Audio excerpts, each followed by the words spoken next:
6:43 ng umaga, mga aktibidad sa Sabunganay Festival ng Benito Sullivan kasado na. Inilatag na ng lokal na pamahalaan ng Benito Sullivan ang mga aktibidad na magaganap sa pagdiriwang ng Sabunganay Festival ngayong taong 2026. Ayon kay Benito Sullivan Mayor J.P. Azur, magsisimula ang kapistahan sa darating na ika-14 ng Marso at magtatagal hanggang sa ika-22 ng Marso. Bago pa man ang opisyal na pagsisimula ng kapistahan sa darating na ika-14 ng Marso, nagkaroon na ng grand opening ng Banchetto noong unang araw ng Marso.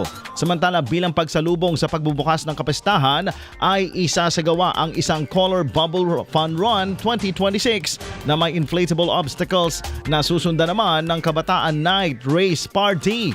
Kabilang naman sa mga highlights na dapat abangan ay ang Street Dance and Showdown Competition, mutya ng Benito Sullivan, Grand Coronation Night, Makanken Mainom Competition at pasasalamat concert kung saan makikisaya ang artistang si Paul Salas.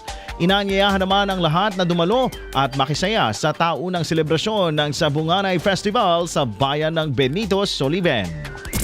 IFM News.